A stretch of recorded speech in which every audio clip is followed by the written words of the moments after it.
Ons is in die tweede week van ons reeks. Verlede week het ons gehoor dat Jesus ons roep om hom te volg. Nou vandag in die tweede week hoor ons moet nie onmiddellik ja sê nie. Ons moet eers mooi dink wat dit van jou gaan vra en of jy bereid is om daardie prys te betaal.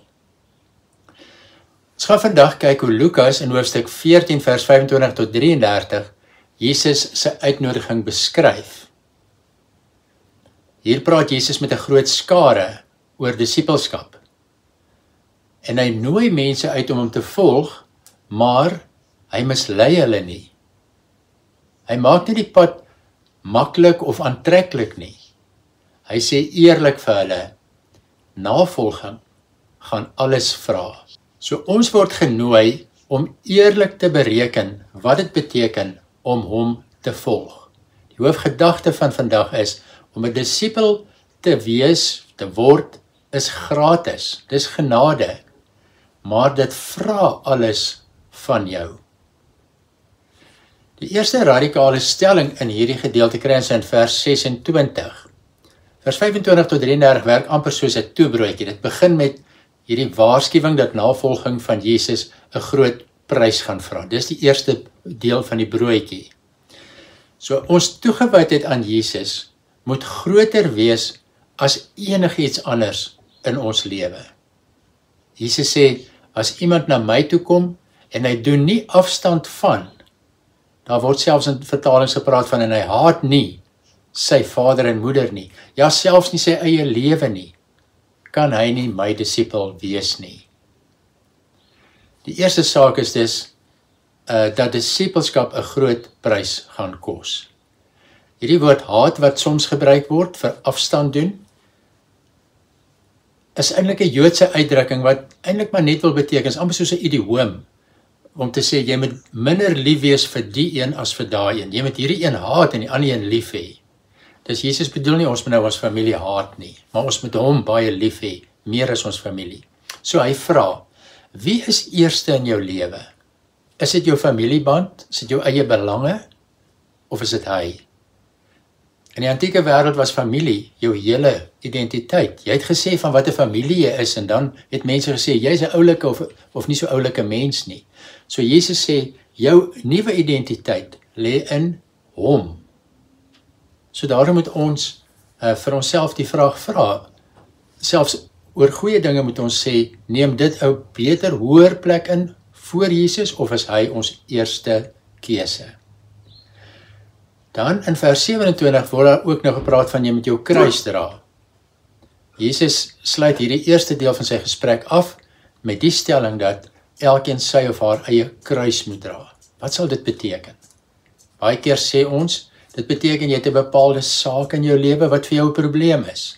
En jy moet bereid wees om dit in die oë te kyk en dit te hanteer. Byvoorbeeld, ons kan nou 'n paar dinge dink aan. Kom ons sê jy hoor nie baie goed nie. En nou sê ons, jou kruis is, jy het swak gehoor en jy moet dit aanvaar en jy moet vorentoe lewe. Of jy het 'n sekere siekte soos diabetes, aanvaar dit en leef net vorentoe. Maar dis nie heeltemal reg nie.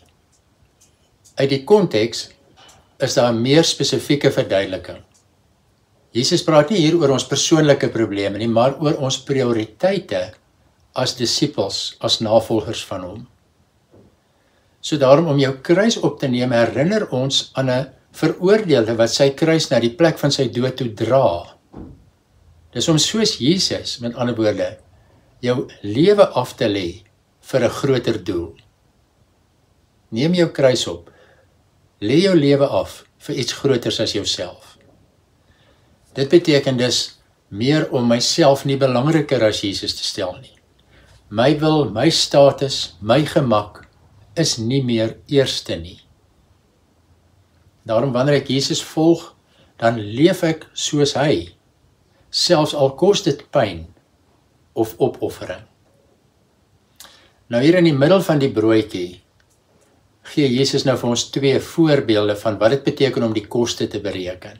Die eerste van die twee voorbeelde is, hy sê, niemand gaan bou 'n huis of 'n toring verskillende vertalings gebruik het so, voordat hy nie mooi gedink het of hy genoeg geld het nie, of hy die koste gaan betaal nie, want as hy nie klaar kry, dan gaan die mense vir hom lag.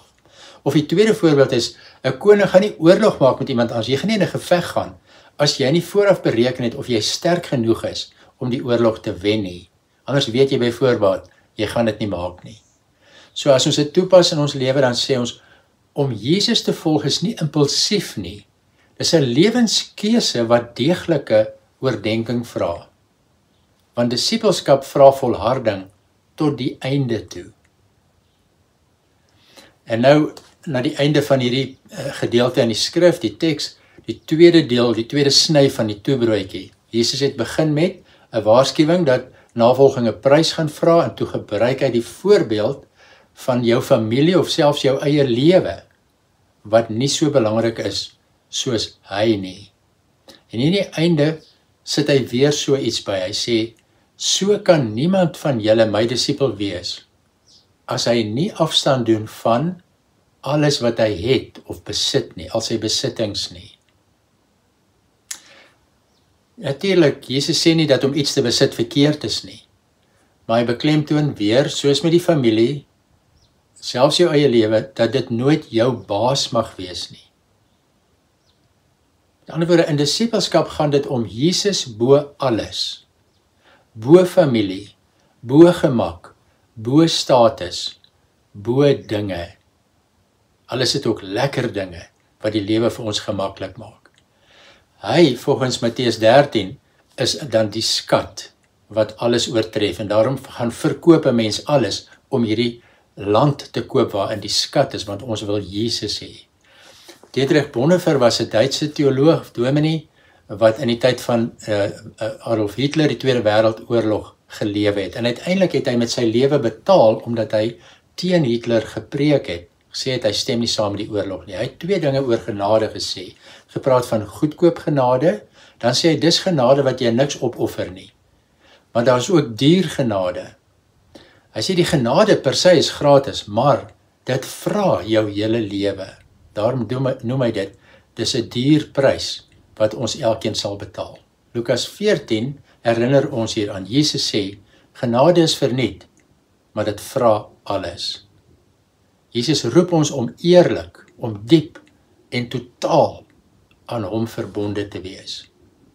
So as ons dit prakties moet toepas vir vandag, moet ons onsself elkeen twee vrae vra. Die eerste vraag is daar iets in my lewe wat ek voor Jesus sit? En dan die tweede vraag, is ek bereid om dit prys te gee en hom dan eerste te stel? Is jy bereid om dit prys te gee, om afstand te doen? Maar ons moet onthou, hoewel dit so baie van ons vra, bring dit uiteindelik die grootste vreugde en die ware lewe vir ons. So daarom is daar 'n oproep vandag. Disipelskap is nie 'n eenmalige besluit nie. Dit is 'n daaglikse keuse. Elke keer wanneer jy voor 'n keuse kom van, moet ek hierdie ding doen of wat sou Jesus sê? Moet ons kies. Wie kies jy?